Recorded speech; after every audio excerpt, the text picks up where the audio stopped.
बघा, एक लक्षात घ्या, काल काँग्रेसच्या निर्लज्ज अशा प्रदेश अध्यक्षांनी जे नेहमीच काँग्रेस पक्ष जसं मी म्हणतो आहे हिंदू द्वेषी पक्ष आहे, हिंदू समाजाच्या विरोधात आणि तुष्टीकरणाच्या राजकारणामध्ये नेहमी अग्रेसर राहिलेला पक्ष म्हणून काँग्रेस पक्षाची ओळख आहे. आणि त्यांच्या प्रदेश अध्यक्षांनी आमच्या छत्रपती शिवाजी महाराजांची तुलना एका हिंदू द्वेषी टिप्याशी केलेला आहे.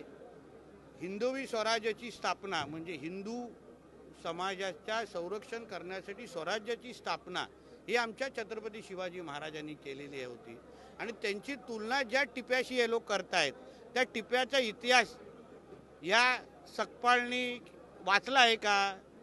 स्वतः टिप्या, ज्याला तुम्ही टिपू सुलतान, आम्ही त्याला टिप्या म्हणतो, त्यांनी मी 8,000 मंदिरं तोडली हे स्वतः उद्गार टिप्यानी काढलेले आहेत. स्वतःच्या तोडणे 8,000 मंदिरं तोडलेली आहेत. आता इतिहासामध्ये एक तरी मंदिर किंवा एक तरी धर्मस्थळाला चुकीच्या पद्धतीने छत्रपती शिवाजी महाराजांनी पाहिलं का?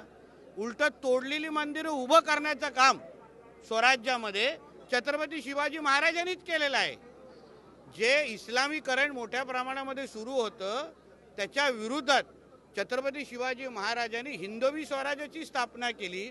त्या आमच्या छत्रपती शिवरायांना ह्या टिप्याशी तुलना करण्याची हिंमत हा काँग्रेसच्या प्रदेशाध्यक्ष करत असेल तर आमच्या या हिंदू राष्ट्रामध्ये आम्ही कधीही सहन करणार नाही, कदापि होऊन देणार नाही.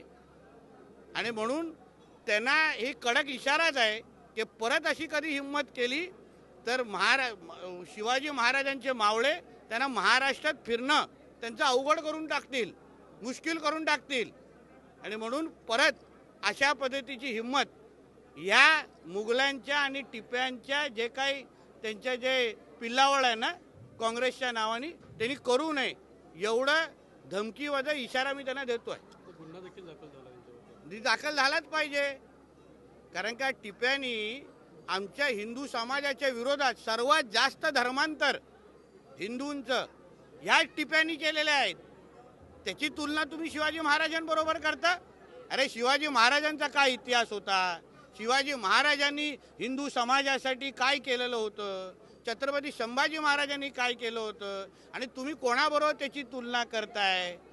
आता ते जे काही मालेगावमध्ये ते जे काय दालनामध्ये टिप्याचे जे काय त्यांनी होर्डिंग लावली होती, फोटो लावला होता, निवडणुकीच्या अगोदर हेच इस्लाम पार्टी आणि MIM वाले जय भीम आणि जय मीम बोलतात. आणि निवडून आल्यानंतर उपमहापौर बसल्यानंतर तिथे टिप्याबरोबर डॉक्टर बाबासाहेब आंबेडकरांचा फोटो तरी लावण्याची हिंमत करतायत का?